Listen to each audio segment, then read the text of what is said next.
پاک army lovers کے معزز ناظرین السلام علیکم۔ ناظرین محترم، نئی ویڈیو میں خوش آمدید۔ دوستو، کہتے ہیں کہ جب مظلوم ظلم کا مقابلہ کرنے کے لیے ہتھیار اٹھاتا ہے تو پھر بڑے بڑوں کی اینٹ بچ جاتی ہے۔ جی ہاں دوستو، ایسا ہی ہوا ہے۔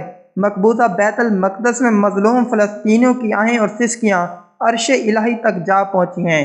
غیبی مدد نے مسجد اقصی پر قابض اسرائیلی فوجیوں پر قیامت برپا کر دی۔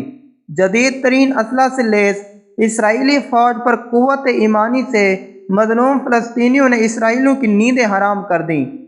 دوستو، فلسطین پر اسرائیل کی ناجائز ریاست کے قیام کو 70 سال سے زیادہ کا عرصہ بیت چکا ہے۔ 70 سالوں میں اسرائیل نے عرب ممالک کے ساتھ 1967 اور 1973 میں جنگیں بھی لڑیں اور نتیجے میں عرب ممالک کو پسپائی کا سامنا کرنا پڑا۔ دوستو، یہی وقت تھا جب دنیا پر اسرائیل کی طاقت اور ناقابل شکست ہونے کا نفسیاتی دباؤ دنیا کے ممالک پر بڑھنا شروع ہوا۔ حقیقت دوستو دنیا کے سامنے کھل کر سامنے آئی کہ جب 1979 کے بعد فلسطین میں ایک طرف محاذ اور جہاد اسلامی نامی مزاحمتی تنظیمیں سامنے آئیں تو دوسری طرف فلسطین کی سرحد پر واقع لبنان میں حزب اللہ نامی حکومتی گروہ نے جنم لیا۔ البتہ فلسطین نے اسلامی جہاد نام سے مزاحمتی گروہ دونوں گروہوں سے بھی قبل بھی فلسطین کی آزادی اور غاصب صہیونیوں کی ذیلی ریاست اسرائیل کے مظالم سے فلسطین کا دفاع کرنے کے لیے سرگرم جہاد تھا۔ دوستو، اسرائیل کی طاقت کا طلسم اس وقت بھاسم ہونا شروع ہوا کہ جب لبنان پر 1982 سے اسرائیل کا جاری قبضہ سن 2000 میں حزب اللہ کے جوانوں کی مزاحمت کے سامنے دم توڑ گیا اور اس طرح لبنان اسرائیل کے ناجائز قبضے سے مکمل طور پر آزاد ہو گیا۔ فلسطین پر قائم کی جانے والی صہیونیوں کی ذیلی ریاست اسرائیل سمیت دنیا میں اسرائیل کی حمایت کرنے والی حکومتوں، جن میں امریکہ سر فہرست تھا، ان سب کے لیے یہ شکست ایک بڑا جھٹکا تھی جس نے دنیا پر اسرائیل کے تکبر اور گھمنڈ کو خاک میں ملا کر رکھ دیا۔ خطے میں توازن تبدیل ہونے لگا اور اسرائیل کا بھرم خاک ہوتا رہا۔ دوستو، اسرائیل جو عرب ممالک کی زمینوں پر قبضہ کیے کرتا تھا اور ذلیل و رسوا ہو کر لبنان سے نکل کھڑا ہوا، یہ تاریخ میں اسرائیل اور اس کے حامیوں کی بہت بڑی شکست تھی۔ ہاں دوستو، فلسطینی مزاحمت کاروں نے پتھروں سے مزاحمت کا آغاز کیا تھا اور رفتہ رفتہ اس قدرت تک آن پہنچے ہیں کہ آج فلسطین کی اسلامی مزاحمت طریقوں کے پاس ڈرون اور ایسے میزائل موجود ہیں جو کہ اسرائیل کی حساس تنصیبات کو نشانہ بنانے کی صلاحیت رکھتے ہیں، جس کا گزشتہ ہفتوں میں مظاہرہ بھی کیا جا چکا ہے۔ دوستو، اسرائیل کی فلسطینی مزاحمت کے سامنے بے بسی کا ایک عملی نمونہ 2006 جولائی کے مہینے میں شروع ہونے والی لبنان اسرائیل جنگ ہے، جو کہ 33 روز جاری رہنے کے بعد اسرائیلی فوجیوں کی رہائی پر منتج ہوا۔ اسرائیل فوجیوں کی رہائی، یہ سب ناممکن رہا اور اسرائیل شکست کھا کر پسپائی اختیار کر گیا۔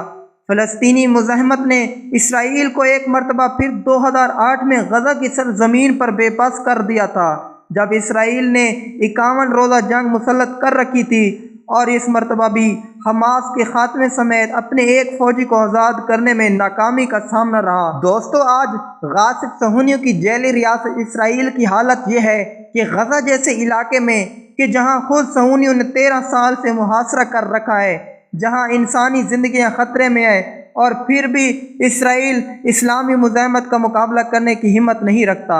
اور گزشتہ مہینوں میں اسرائیل کی طرف سے غزہ پر ہونے والے آخری حملے کے جواب میں فلسطینیوں کی اسلامی مزاحمت نے بھرپور جواب دیا، جس کا نتیجہ یہ نکلا کہ اسرائیل 2 گھنٹے میں فلسطینی مزاحمت کا مقابلہ کرنے میں قاصر رہا اور فوری طور پر پسپائی اختیار کر لی۔ دوستو، رمضان المبارک کے شروع ہوتے ہی ظالم صہیونی ریاست نے باب دمشق کو بند کر دیا اور مسلمانوں کو مسجد اقصی میں داخل ہونے سے روکا، جس کے بعد جھڑپیں شروع ہوئیں اور غزہ کی پٹی سے 36 راکٹ نے اسرائیل کی سیکیورٹی کا پول ساری دنیا کے سامنے کھول کر رکھ دیا۔ 36 میں سے صرف 6 میزائلوں کو اسرائیل کے جدید ترین آئرن ڈوم ڈیفنس سسٹم روکنے میں کامیاب ہوا۔ اور دوستو، اس کے بعد سے فلسطینیوں کی جانب سے صہیونی ریاست کے خلاف مظاہرے جاری ہیں۔ اور دوستو، تازہ ترین واقعہ پیش آیا وہ یہ ہے کہ رمضان المبارک کی 27ویں شب مقبوضہ بیت المقدس میں اسرائیل فوج کی سٹین گرنیڈ اور ربڑز کی گولیوں سے فائرنگ میں 100 سے زائد فلسطینی زخمی ہو گئے تھے، جس کے بعد سے فلسطینیوں پر اسرائیل کی فائرنگ اور تشدد آمیز واقعات کو لے کر مسلمان ملکوں کی جانب سے صہیونی اقدامات کے خلاف نوٹس لیے جانے کا مطالبہ زور پکڑتا جا رہا ہے۔ تیونس نے اقوام متحدہ کے سلامتی کونسل کا ہنگامی اجلاس بلانے کا مطالبہ کیا اور یورپی یونین نے بھی اسرائیل حکام سے مطالبہ کیا کہ وہ یروشلم میں موجود کشیدگی کو دور کرنے میں فوری طور پر کارروائی کرے۔ اور دوستو اس کے ساتھ ہی کیتھولک مسیحیوں کے روحانی پیشوا پوپ فرانسس نے بھی مقبوضہ بیت المقدس میں تشدد روکنے پر زور دیا۔ اور دوستو پہلی دفعہ کافی عرصے کے بعد سعودی عرب کی جانب سے بھی فلسطینیوں کے حق میں بیان سامنے آیا ہے۔ صہیونی حکومت کے مظالم کے خلاف دیر سے رد عمل ظاہر کرتے ہوئے ریاض فلسطین کو بیت المقدس سے نکالنے کے خلاف ہے۔ دوستو العربیہ ویب سائٹ کے مطابق سعودی وزیر خارجہ کی جانب سے بیان سامنے آیا ہے کہ اسرائیل کے بیت المقدس میں فلسطینیوں کے گھر خالی کروانے اور وہاں اپنی حکومت مسلط کرنے کے منصوبے کو قبول نہیں کرتے۔ دوستو یہاں پر آپ کو یہ بتاتے چلیں کہ یہ بیان ان حالات میں دیا گیا ہے کہ جب وزیر اعظم پاکستان عمران خان سعودی عرب کا دورہ کر کے واپس لوٹے ہیں اور وزیر اعظم عمران خان کی جانب سے بھی سعودی عرب میں کھڑے ہو کر اسرائیل کو نہ صرف للکارا گیا بلکہ اسرائیل کی بھرپور مذمت کی گئی۔ اور دوستو یہاں پر آپ کو یہ بھی بتاتے چلیں کہ پوری دنیا سے مذمت جاری ہے لیکن فلسطینیوں کی اسلامی مزاحمت کی جانب سے مذمت نہیں بلکہ اسرائیل کی مرمت کا کام جاری ہے۔ جی ہاں دوستو، گزشتہ رات مقبوضہ بیت المقدس پر کیے جانے والے ظلم و ستم کے بعد غزہ اپنی پٹی سے کم از کم 4 میزائل فائر کیے گئے، جس کے بعد اسرائیل میں میزائل حملوں کے خطرے کے پیش نظر سائرن کی آوازیں سنائی دینے لگی اور صہیونی اپنے گھروں سے نکل کر بھاگنے لگے۔ دوستو یہاں پر آپ کو یہ بتاتے چلیں کہ یہ واقعہ اسقلان اور غزہ کے اطراف میں واقع سبھی آبادیوں میں پیش آیا جہاں پر خطرے کے سائرن بجائے گئے۔ دوستو صہیونیوں نے غزہ کے علاقے سے صہیونی بستیوں پر کئی راکٹ داغے جانے کی خبریں دی ہیں، تاہم صہیونی فوجیوں نے دعویٰ کیا ہے کہ غزہ سے فائر کیے جانے والے کم از کم 6 سے 4 راکٹ کو فضا میں تباہ کیا گیا ہے، لیکن دوستو اس کے علاوہ کم از کم 4 سے 6 راکٹس نے اپنے ٹارگٹ کو نشانہ بنایا، جس کے بعد اسرائیل میں تباہی مچ گئی اور شدید فوجی سینسز کے بعد ان میزائل حملوں کے متعلق نقصان کی تفصیلات سامنے نہیں آ سکیں۔ لیکن دوستو یہی حقیقت ہے، اسلامی مزاحمت حماس اور حزب اللہ کی جانب سے اسرائیل کی اینٹ سے اینٹ بجا کر رکھ دی گئی ہے۔ دوستو فلسطین کی اسلامی مزاحمت کی جانب سے کیے جانے والے یہ کم از کم 8 سے 10 میزائل حملوں نے صہیونیوں کو یہ پیغام دے دیا ہے اور اسرائیل کو خبردار کیا ہے کہ وہ اپنی اس ہواری منصوبوں پر رد عمل سے باز آئے، ورنہ فلسطینی مزاحمت کاروں کے میزائل صہیونیوں کے سروں پر برستے رہیں گے۔ فیلڈ میں کام کرنے والے کارکنوں کا کہنا ہے کہ مزاحمت کاروں نے 1 جولائی کو نصف گھنٹے میں کم از کم 10 میزائل داغے اور یہ میزائل مغرب سے شمال یا مشرق کی طرف سے چلائے گئے۔ 2 ہفتے پہلے بھی 3 درجن میزائل داغے گئے اور گزشتہ رات بھی تقریباً 8 سے 10 میزائل فائر کیے گئے۔ دوستو ان میزائل کے حملوں میں اسرائیل کے لیے کافی زیادہ پیغامات ہیں۔